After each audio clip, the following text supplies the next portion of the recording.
Hello and welcome to College Admissions with Mark and Anna. Each week we talk about different college admissions topics and answer those tough questions you may be dealing with concerning getting into the college of your choice. We know how stressful this process can be, so each episode we try to make it easier to navigate. Now, here are your hosts, Anna Wren and Mark Hofer.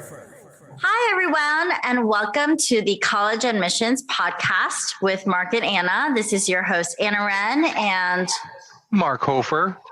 Hi, Mark. How's it going? I'm good. How are you on this first day of spring? I know it's first day of spring. It's lovely. It's lovely. But I'm actually really excited because our seniors are getting their admissions letters and offers, this month into next. We're excited to talk about the upcoming financial aid cycle for the families that have college on their mind, which happens often during this time of year. And I'm really excited to welcome Claire Law. Claire Law is an independent educational consultant, professional member of IECA, certified educational planner. She helps parents figure out the best educational avenues for their teen children. Claire Law worked in college admissions for 10 years and for a SallieMae lender for a short while. Claire went into private practice about 20 years ago and works with all types of students: high performing, middle of the road, bottom of the class, may have ADHD, learning disabilities, spectrum students, as well as high performing students. She works in person and virtually with families throughout the U.S. and even abroad. Welcome, Claire. Thank you. That's such a nice introduction. How is everybody? Everybody's doing well on this first day of spring? Yes. Excited to talk about money today, right? Who doesn't love to talk about money, right? But something I do want to cover is we're going to be throwing out some acronyms and special words. So I figure we'll do a really quick overview for families that are new and just have juniors or sophomores right now, which is the two applications that we will be talking about, which is the FAFSA and CSS profile. Do you mind giving families that are new to this an overview on the financial aid process? Sure. It's a big topic and it's overwhelming, but in a nutshell, the FAFSA is the free application for federal student aid. And it's the first avenue, the first source of funding that colleges will give families. It comes from the federal government. It comes from the state. It's no skin off their nose. If a family qualifies for federal aid, they're more than happy to package all the federal aid that a student qualifies for if the student files FAFSA, the free application for federal student aid, which is available at studentaid.gov. Now, there is another form which is called the CSS profile, and I don't think we'll have a chance to talk much about that. Suffice to say that it is a parent document. The FAFSA can be completed by a student, but the CSS profile is a parent document that is issued by the College Board and used by many elite private colleges. And it uses a different calculation for estimating a family's ability to pay. So the philosophy is families are supposed to pay to the best of their ability, but to the best of their ability is dependent on the formulas. The FAFSA uses certain formulas. The CSS profile uses the FAFSA formulas plus additional formulas, plus institutional formulas, and whatever the college wants to do with their money. When it comes time for the college to disperse its own money, the examination of the family's income and assets is much more detailed and invasive, actually. So, Claire, you mentioned that the FAFSA was free and that the CSS profile is owned by the College Board. Is there a fee for the CSS profile? Yes. The CSS profile costs $25 for the first application, and then $16 for each additional college that you want to send your CSS profile to. Okay. So there is a cost. And to get into the CSS profile, parents use their students' login, which they used for the SAT. Just a minor point, don't create another account. Whereas to get onto FAFSA, both parent and students apply for a personal FSA ID, which is a personal login and secure password. Very good. So Those are the logistics. If there was one thing, a specific difference between the two collecting information systems, what's the biggest difference between CSS Profile that they basically take in information that FAFSA doesn't take in?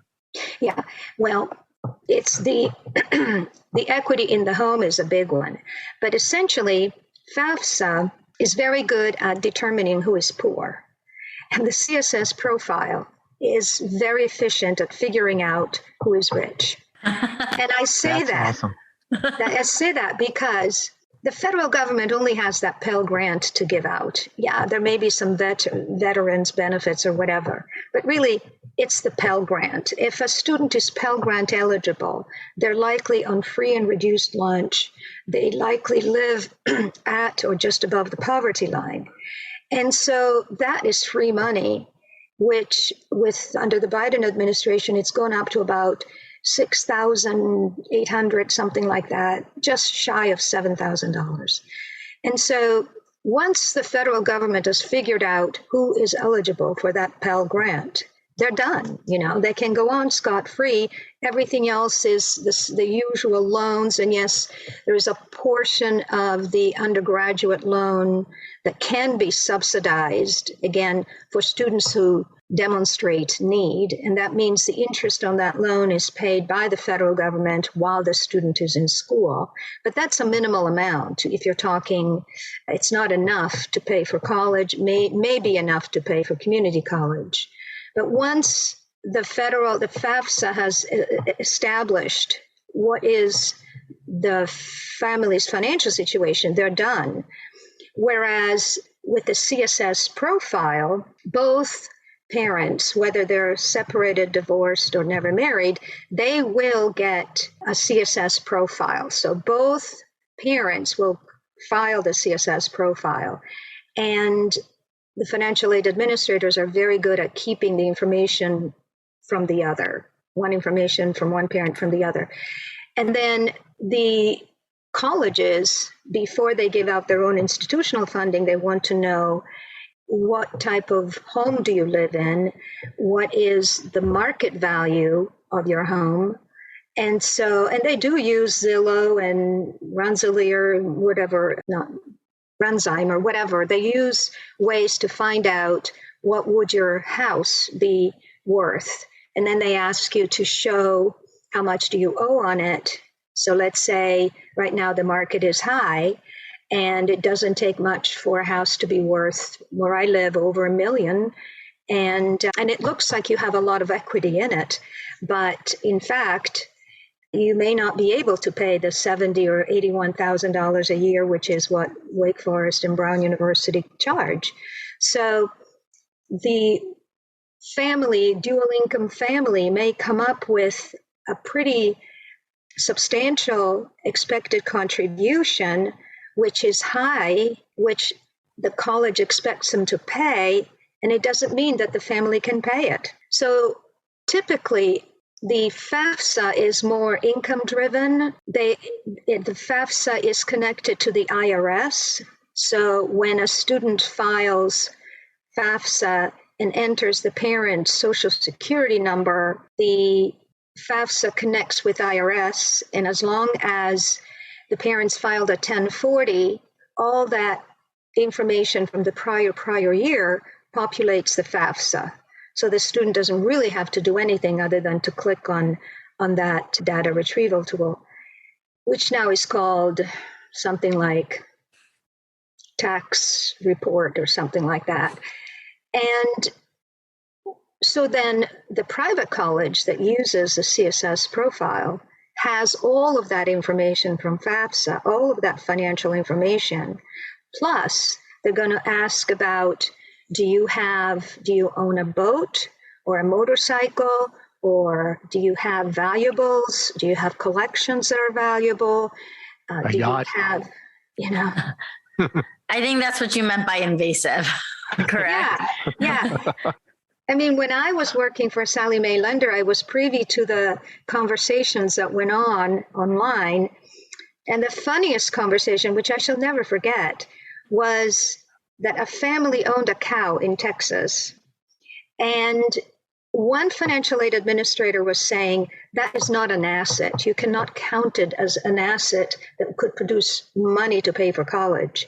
Well, the other one was saying it is an asset because a family with a cow is better off than a family without a cow. Oh my gosh. And then somebody else was saying, well, what is a cow's worth? Is it worth two or three? How could it be sold for maybe $5,000? And someone else would pipe up and say, no, it costs them like $900 a year to feed it, not counting the vet bills. So the whole conversation was going back and forth, trying to decide whether the cow was an asset and 5.64% should be put into the formula of available funding for college, or whether it was a liability and should be excluded from the formula. And then you have the other side of that conversation where somebody says, well, how can my private jet be considered an asset? And right. The other side. Absolutely. So that was such a great explanation. I never heard it explained that way before in terms of like measuring the poor and the rich, but that's definitely a great way. And I'm going to explain that to my students in the future. But for parents because obviously we will hear from the families we work with about how they can or cannot afford college very soon. But what advice would you give for parents that are preparing to apply for financial aid for the first time this upcoming fall so that they will be better prepared for next spring? Yes, I'm working with sophomores and juniors in high school. And I tell the parents, after we have a conversation and the student says, I have a dream college, okay, what is it? I tell the parents to use the net price calculator on each college's website, which is mandated by the federal government and has to be updated every year. Now, not all of them are precise, but they're still giving parents a ballpark idea for what their cost would be. So I tell the parents of my juniors and sophomores, so let's say they're interested in Wake Forest and Wofford or Furman in South Carolina. I tell them to go on those websites. By the way, Duke University has probably the best net price calculator of any college I've ever seen. It's very detailed. And so I tell the parents to go in, take their last year, prior year's taxes, but if they're juniors, that will be the year that will be considered. In other words, when their child starts college in the fall of 2024, they will be looking at the income tax returns from 2022, which they have just filed or are filing. So use that data to enter into the net price calculator, and then see, even exaggerate a little bit what their income might be. Now, some families have a fluctuating income, that's harder, but if you have a fixed job, you can probably estimate what you earned, especially for 2022, which will be the base year for juniors, and then take a look at it. So for instance, this family that just texted me, they just visited Wake Forest. Well, both mom and dad work. Their EFC is $70,000 a year, and they're not living high off the hog, but their EFC is high. And they've decided that over 4 years, that will be $250,000 to send their child to such a school. So they're also looking at their own in-state schools or smaller liberal arts colleges that do award merit aid. So for instance, Davidson does not award merit aid. They only fill demonstrated financial need. Well, this family is not well off, but they don't demonstrate a huge financial need. And their child, luckily, is very, very good. I mean, he's probably top 15% in the class, plus he's a boy. You know that there are fewer males in the applicant pools of colleges. So they're also looking at UNC Chapel Hill, UNC State. They're also going to look at small private schools where they can get merit scholarships. I'm I have students now, especially I have that conversation. Especially with sophomores, what's your dream school? And so College Aid Pro has a free website where you can go and basically plug in your school and find out basically how much you can look for paying for a long period of 4 years. And it's amazing how many parents get, a readjustment to reality, how much college is going to cost. And it changes the conversation of which colleges we talk about for the next 2 years. So yeah, I like your idea of let's talk about your dream school and the reality that follows that. Yes. Yeah, I like that. Parents have to be prepared. I mean, you wouldn't buy a house without getting pre-qualified for a mortgage, nor would you walk onto a car lot. I know my husband would love to buy one of those new electric vehicles that cost like hundreds of thousands of dollars. Wow. But it's nice to dream, but it isn't going to happen because, you have to take a second job to afford that kind of vehicle. And now, since COVID, we don't drive very much. I mean, I have to say, a lot of it is on Zoom and on podcasts, just like we're doing. Yeah. It's interesting you say, Claire, I'd never thought of that. You have to get pre-approved for a large home loan, but you can get a huge college aid loan and not have to be pre-approved. It's basically there's some insight and they ask you some questions, but it sure seems like you can get into debt trouble much easier with college. Well, the PLUS loan does have a few requirements, like a parent must not owe federal taxes. So they must not be in arrear of federal taxes. They must not have declared bankruptcy in the last 10 years. They must, so there are a couple of things like that they check. And the PLUS loan then is issued to one parent, one signatory. And the interest rate this year, 2023-24, is 7.9% with 4% origination fee, which means that the SallieMae of the world, SoFi, Wells Fargo, are competing with a lower initial rate, and they may, go down to about 6 with maybe 1% origination fee, but they may require multiple signatories.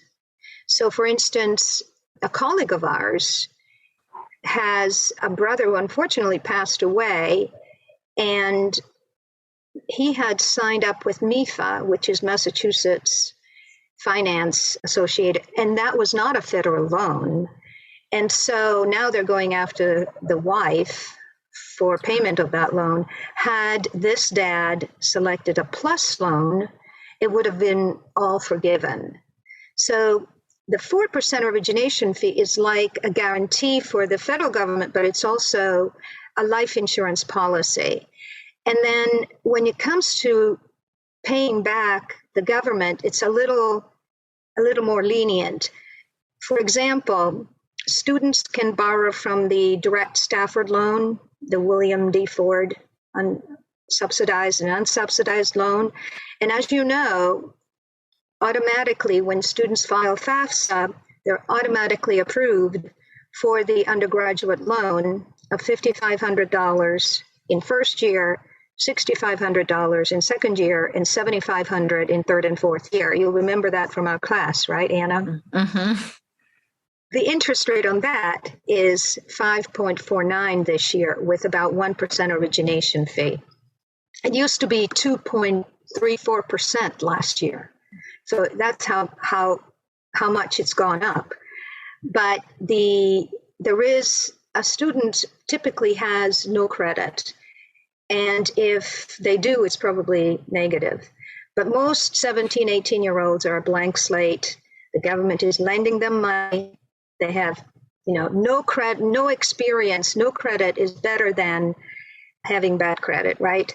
So the students graduate with about $30,000 worth of loans, and there is no credit check for them, but they can establish credit rating by paying it back. And I tell my students to pay the interest on their loans, the unsubsidized portion, every year. It could be like $250 or so, but that way that loan doesn't capitalize on top of the amount borrowed, because if you count on $250 interest a year for 4 years, well, that's $1,000. Plus, even if they're placed on the 10-year standard repayment plan, it could be quite high.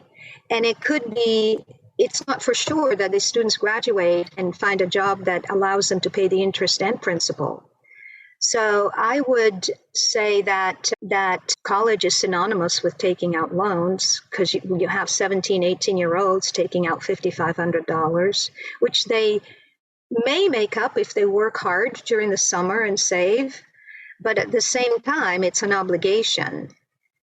And they get it automatically when they file the FAFSA. And then longitudinal studies are showing that if the students don't take out their portion of loans, then parents end up borrowing more in year 3 and 4.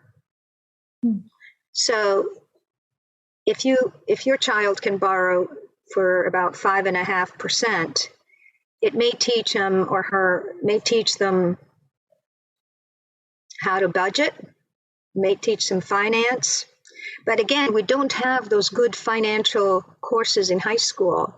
Like right from 9th grade, 10th grade, 11th grade, they need to know.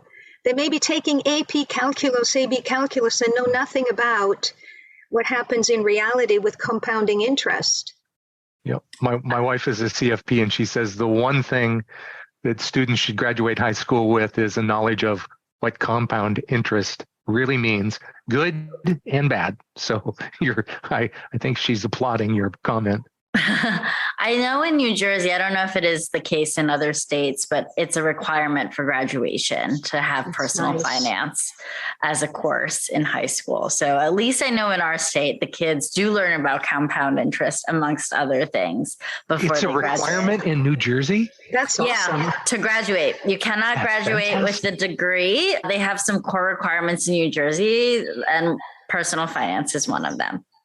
I don't know if the kids pay attention. I hope they do, because compound interest can be pretty scary.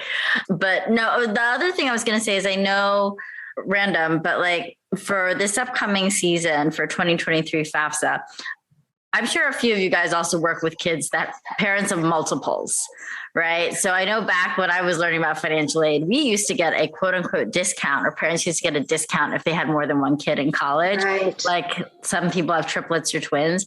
That's changing, right? Yes. Claire, could you speak more about that? Yeah, it is. Well, it was beneficial for families that had twins or triplets or children that were born close together, because then that expected family contribution was divided. So you had 2 kids in college at the same time. Say your EFC was, $60,000. Now you would be expected to pay $30,000 per child. Or you had 3 kids in college and your expected contribution was $30,000. They would split that in 3, more or less, and now your expected contribution per child would be $10,000. Well, that's no more so, and that's going bye-bye. We don't know what the private colleges will do, whether they'll follow the FAFSA ruling, but the difference is if you had Joey and Lucy overlapping for 3 years, then the family would be paying for 5 years of college. But if Joey and Lucy were not overlapping, then the family would be paying for 8 years of college, which is a lot more than if your EFC is divided during those 3 years when they overlap. So it was kind of a loophole, a good one for people who had triplets and people who had their kids close together, but not for those who had spaced their children out. And it seemed unfair to the other people. Although, listen, any way that you could cut college costs, I'd go for it. Yeah. Oh, I just can't imagine planning triplets, though, just to avoid a college cost. And I knew a family here in Seattle that they were a blended family, and they brought kids from both sides. and when they got married, and they had 6 kids in college at the same time. Oh my gosh. I know. It was not a pleasant thought. Oh my gosh. Yeah. Well, the formula is due to change next year because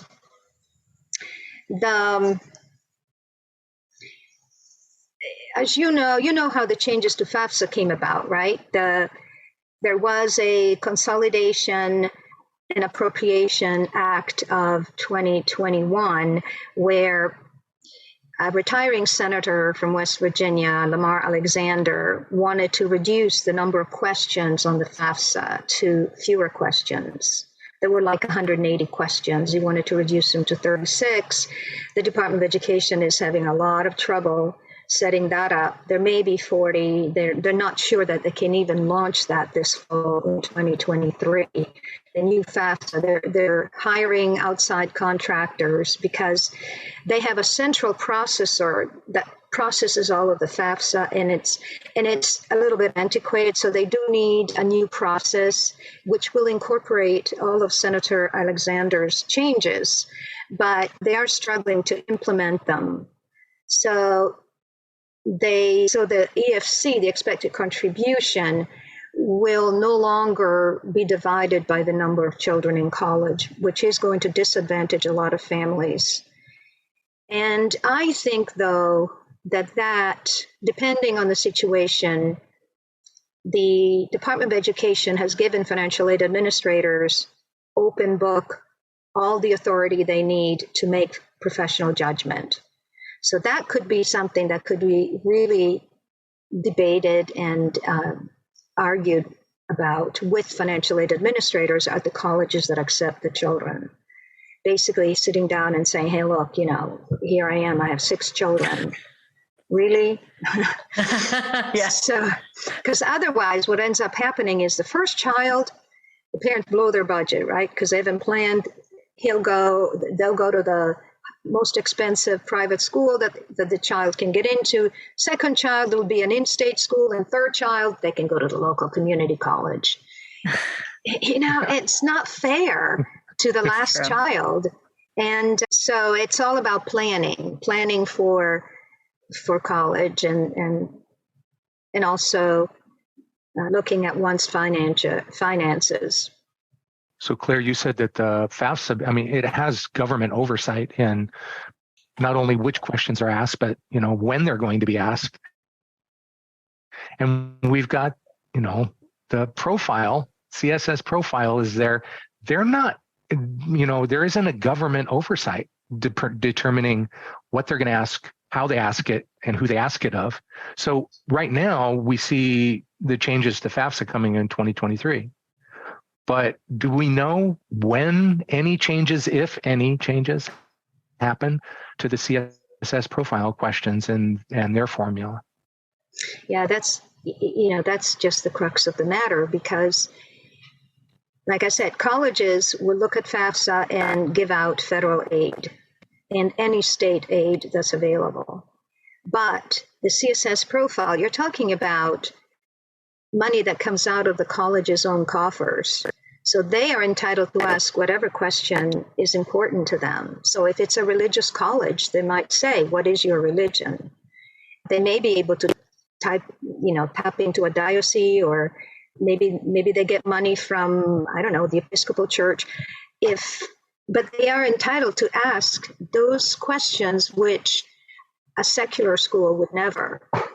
So the private college is entitled to ask the family anything and everything, including the color of your car, because they want to make sure that families are contributing to the best of their ability, and they're not just letting the college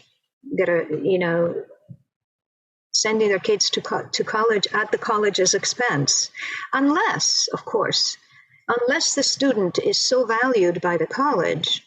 See, I think the very poor families, the low-income families, ought to knock on the door of colleges that fill a lot of demonstrated need.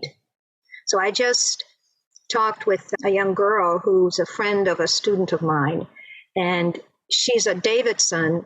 Now she's Pell eligible. She got Davidson loans. She worked part-time. She's putting herself through. That's perfect. Send the low-income students to Duke, Harvard, Yale, Princeton, all of those really few schools, maybe 18 to 20 schools that fill 100% of need. Have them try for the moon. But there'll still be very wealthy families who will pay the sticker price to send their child to Harvard, Yale, Princeton anyway. It's not like those halls are empty of wealthy students. They're not. Vanderbilt has something like 35% trust fund kids and trust fund babies. So it's not like these colleges are not going to have the rich, because the rich is still going to go and pay for prestige, visibility, and elite, the elite name. It's the and family. Full price. Yeah, pay full price. They'll be fine for them. They can do, and I don't worry about them because they usually have, 529 plans, inheritances, uncles, aunts, grandparents are willing to chip in. It's really the families at middle of the road and low income, even families who have never gone to college. Parents have never gone to college. Their kid gets into NYU. They think the sky opened, and they're going to take out all those loans because they think they can't go wrong. Those are the people you have to really talk about ROI and caution and just tell them it's not what you think it is. And those are the people who sometimes get themselves into a lot of trouble. Very good.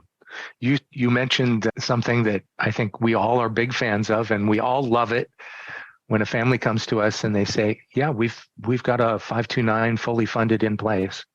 So what is a 529 and why is it such a I look at students and I say, please give your mom and dad a big hug, tell them you love them, and tell them you love their foresight in providing you with one of the best gifts they ever could have.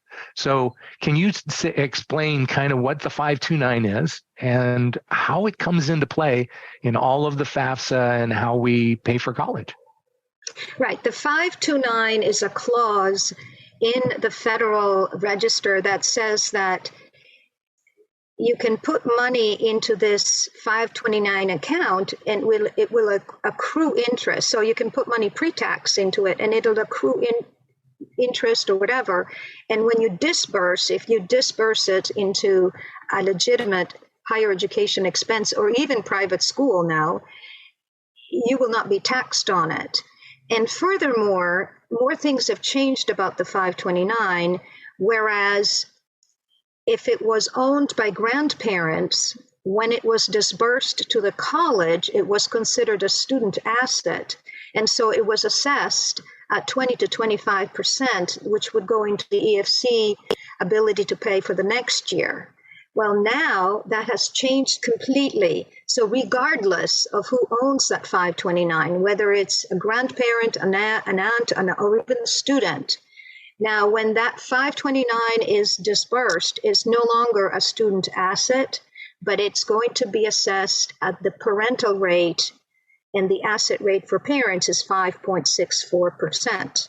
So it's very low rate. A very low portion of it will be considered available funding for college.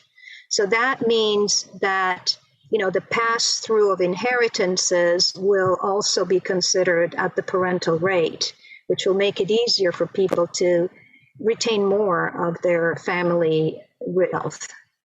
And you said that's parents, grandparents. How far of an extended family? Can it be a family friend who says, I have this 529 and I want to help, subsidize this part of my neighbor's kids' education? Can they do that? Yes, they can.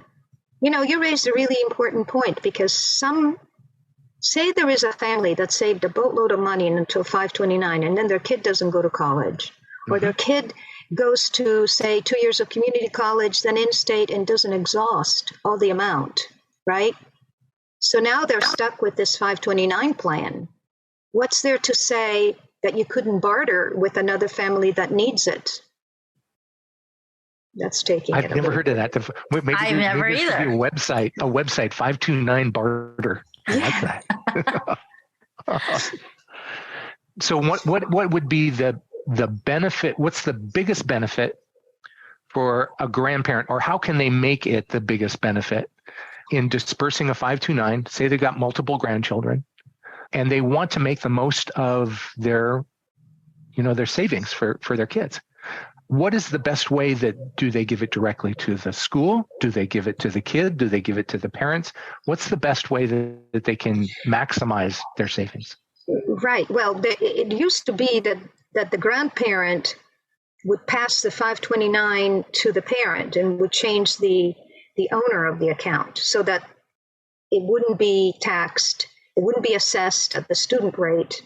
There used to be all this going around. Mm-hmm. But now the grandparents can disperse directly to the college, and it's only going to be assessed at the parental 5.64% rate. So the next year, because otherwise grandparents would wait until the student was in the junior year, and then they wouldn't file the FAFSA for senior year. So it was a wash. It wasn't recorded.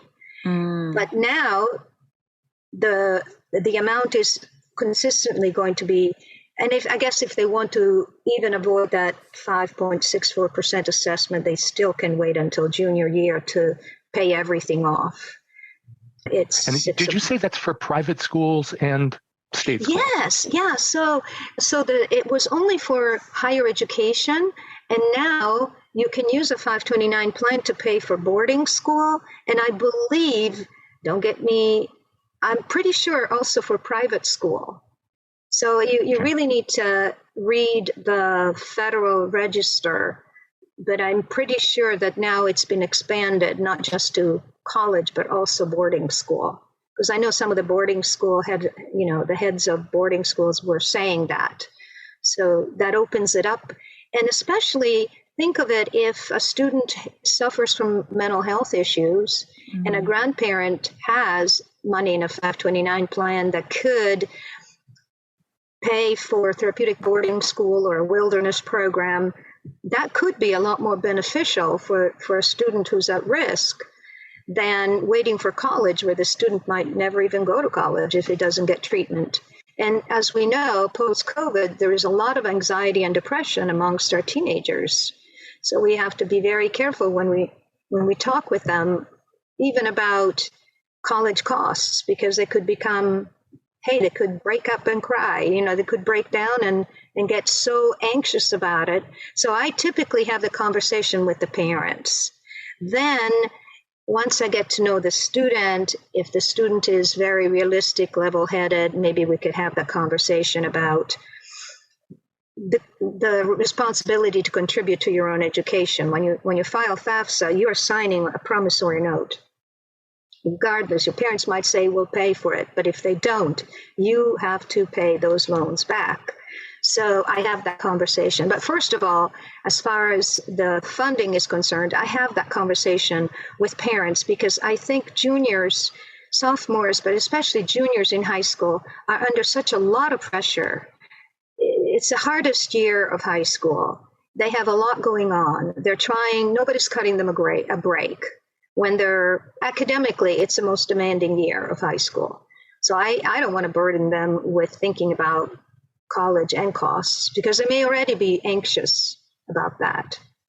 So I try to tell them how exciting it's going to be, which it is. If we find the right fit, they're going to blossom. They're going to do great. So when do you have that conversation, for example, about cost? And I honestly think a dream college should be an affordable college as well. I think that goes into the definition of a dream college. But when do you kind of approach those conversations, and how do you approach those conversations? Very early on. I find out very early on whether cost is an issue, or whether the cost of college will determine the type of college the student attends. And some parents will just brush it off.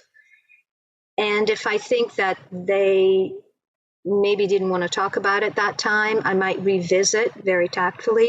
I might give them a questionnaire. How important is it for you to have an affordable college? And, I pray and hope to have nothing but parents who can afford everything. But the truth is that I don't, because the majority of people cannot just write a check for $70,000 every year, or even if they go in-state, it's still $35,000 with room and board. And you pay before you send your child to college. So it's not like you can leave it for the last minute. So Claire, that's the conversation that we have with the parents and families and students that we work with. And one of the things, and we have a lot of parents who are listening to this, and they may have a student who's a junior, or they may have younger children as well. When would you suggest that parents have this conversation with their kids about, here's what we can afford for college. Here's what college costs. There's a gap. And this is kind of what you're responsible for. What kind of age? I encourage parents to have this, even in 9th grade. But like you say, as a psychologist and as an educator, I know how much stress we've got our kids under. Do we want to throw that additional bomb into our relationship and our conversations? It's a very adult subject matter. And should we talk about, here's the reality. I know you're thinking about Harvard. Harvard costs $330,000 for 4 years. Here's how much we can afford. When do you have that conversation? When is it appropriate? Yeah, again, it depends on whether the student is realistic. And I use my Myers-Briggs type indicator. If they're an ISTJ, if they're a sensing thinker, judgment preference, I know they're realistic. I can have that conversation. But if they're very sensitive, I may not even bother with it. It's just that I do tell them that the cost depends on two things. It depends on the student's academic performance. So I tell them, Joey, it depends on your academic performance. Do the best work you're capable of doing. And two, it depends on your family's, your parents' financial positioning vis-a-vis the college's financial aid policies. So I tell them, there's nothing you can do about the college financial aid policies and your parents' financial situation, but you can do the best work that you're capable of, and maybe even take a part-time job. But so the two have to merge and coexist amicably, the student's academic performance and the parents. Sometimes the parents are just knocking on the wrong door for their financial position, where they may be, a lot of middle-class families are maybe underserved at certain colleges that don't meet demonstrated need. So they may need to be looking for a little bit of discounting, which would be the scholarship the student gets at the beginning when they get accepted. In the acceptance letter, there's usually an offer of scholarship that's renewable every year for 4 years. So they get these acceptance letters with $100,000. Over 4 years, it's $25,000 each year off of $70,000. So it's still, $45,000 a year that the parents have to pay. But so that's the student's portion. So the student can control that. And once the student goes to college, the student can control book costs. They can buy them online, used. They can avoid having, a Starbucks latte every day.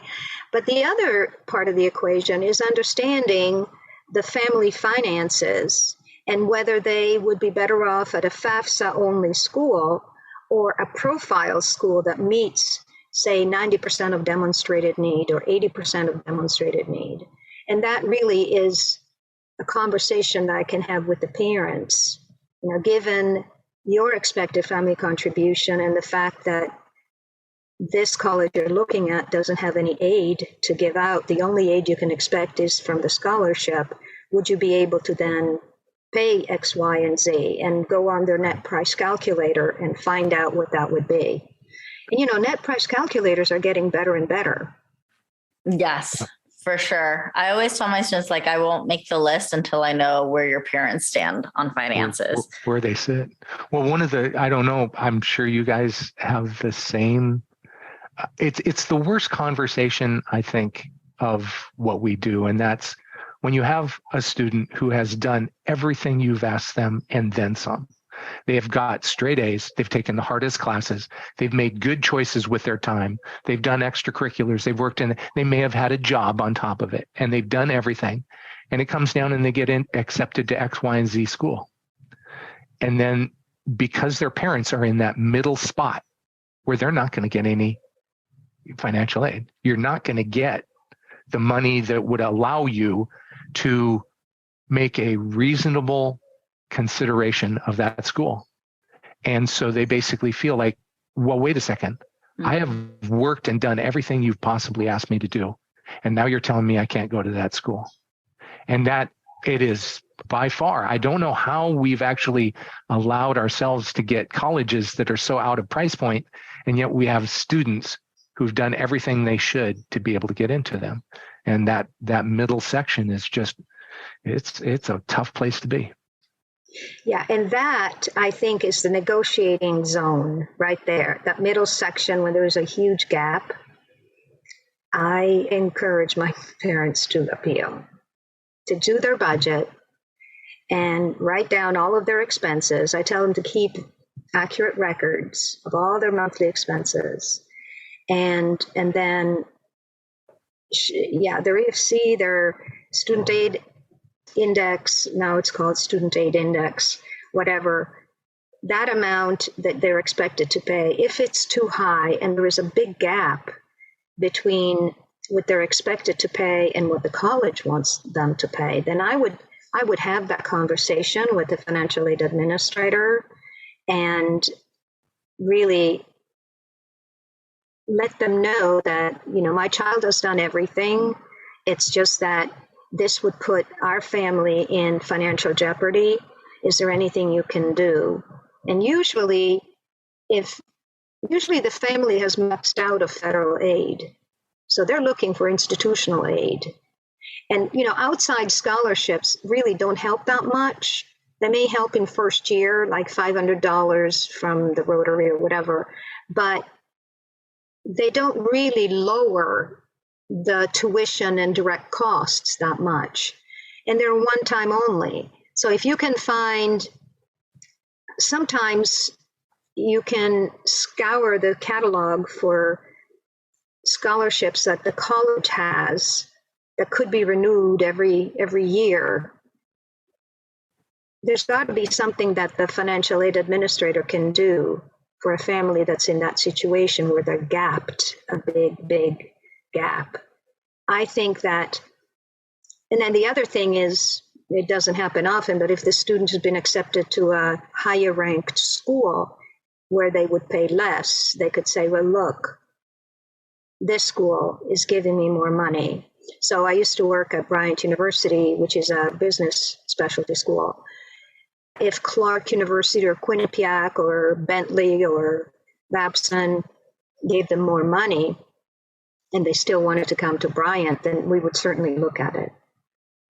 That's one thing I've had in the last 2 years. There's been more of the response has been from schools.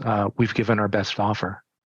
And even though parents, we go through and we identify the areas that we think are most important that the school knows about for this is the reason why it's an undue burden on our particular family's situation.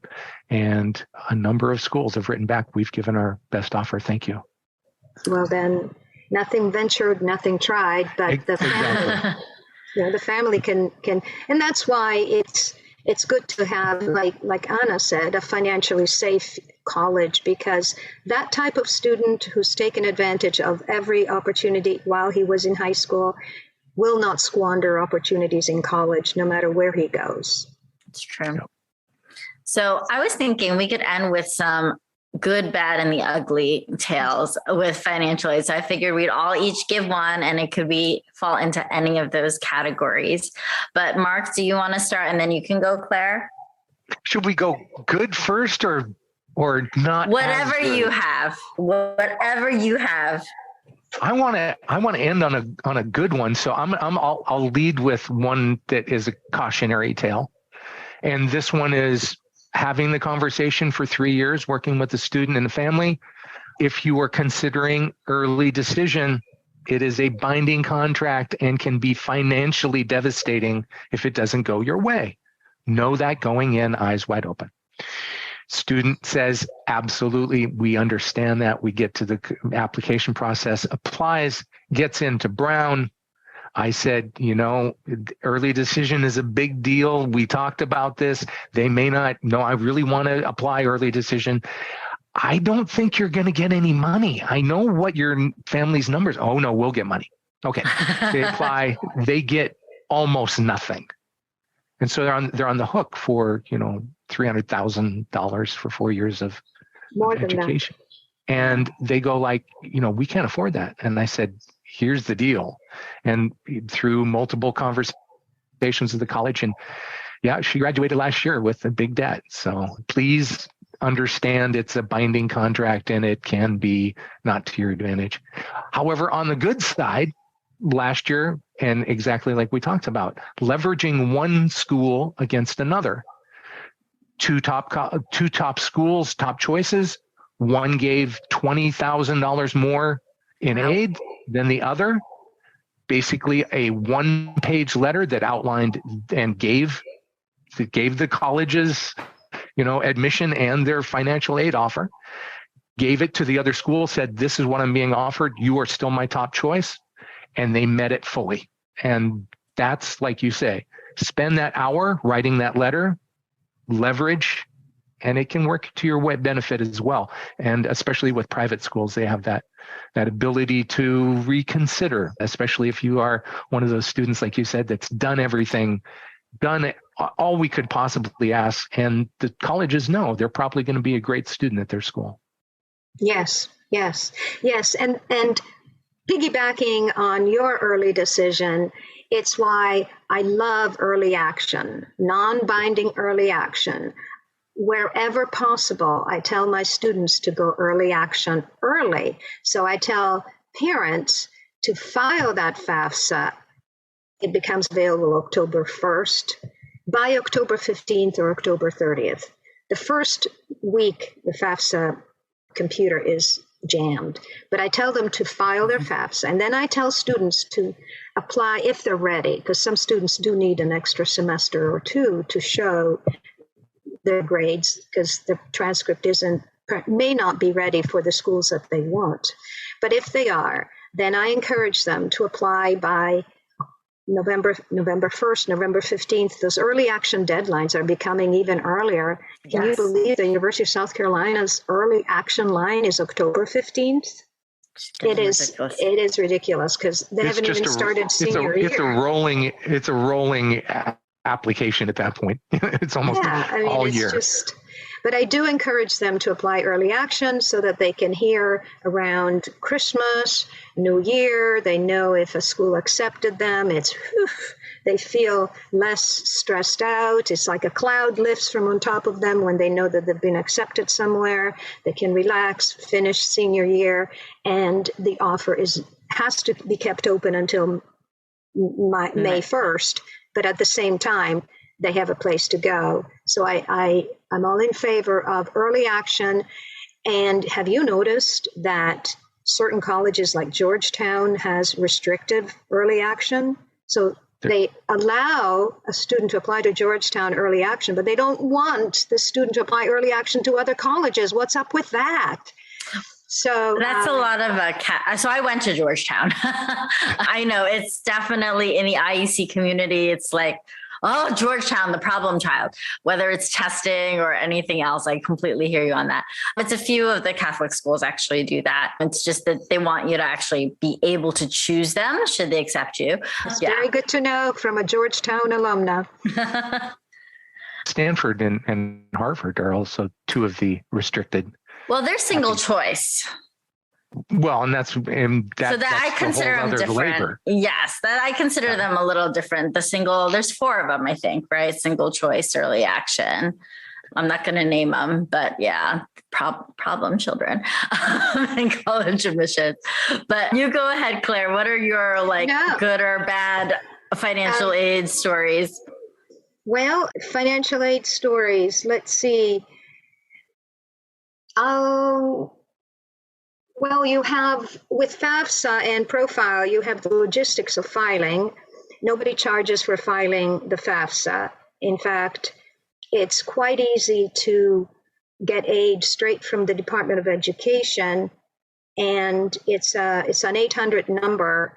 If you go on studentaid.gov and you type in FAFSA help, you'll get an 800 number. There is, during filing season in the fall, it's a 24-hour line that's open. Should you get confused about your FSA ID or lose your login or password, they're great.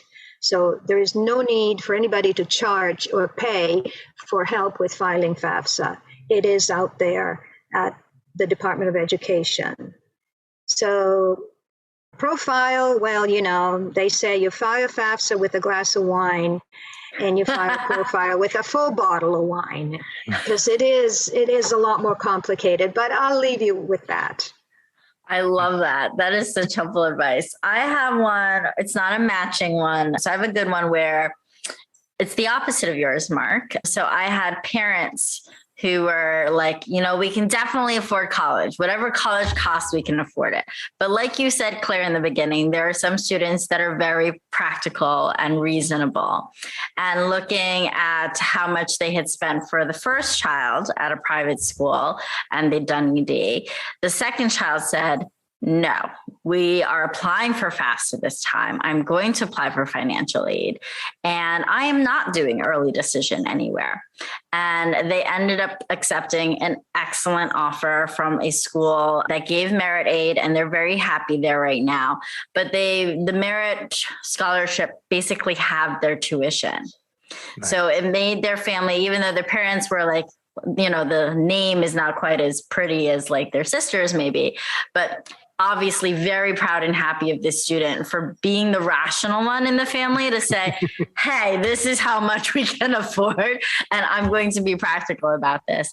And then one more from a student who really had great need, let's say, really great need, where the family mom was making like a little bit above minimum wage. So you can imagine they're pretty much at poverty line. But this really awesome private school not only made it cheaper than our in-state public institution to attend, and it was a far stretch school for them. And they work very hard at this school as a result of that, but they're doing well. But then it was really interesting because it's the Wild West now in college admissions. And so they asked me, Anna, like, what would happen if I asked for more aid? I said, well, you won't know unless you try. I said, would it, they've offered a pretty good offer, to help make it possible for mom to afford it. But if you think, if mom would really need that help, you can make the case, and see. And sure enough, that school gave them, and it's a private institution, gave them another $3,000 to $5,000. And for that student, that means a lot, especially for a mother who was close to the poverty line. So they paid very little to attend college. So I do think, like you said, Claire, it does pay sometimes to do the appeal and to try, because you never know who's sitting on the other end, right? Yep. Anna, you bring up a scenario I think we might start. If colleges actually paid a student to come to their university, and then you give them 1% of your earnings for the next 10 years. So that would make them have to educate you well. You do well. Isn't Purdue doing that? I think Purdue is testing it. There are movements in that direction. Yeah. Yes, I've heard some schools are testing that actually. But yes, my brother is one of the few people that got paid to go to college, I believe, with no strings attached. He does make some minor contribution to donations, but that's about it. But no, this was so helpful, Claire. Any closing thoughts for our audience as they prepare for the next season? Well, I would say check the net price calculators, whether your child is, you can check that whether your child is in the 9th grade, 10th grade, certainly by 11th grade. So you have an idea of where you stand relative to your finances. So check your own in-state institution's net price calculator, then take a couple of private colleges and see what you qualify for.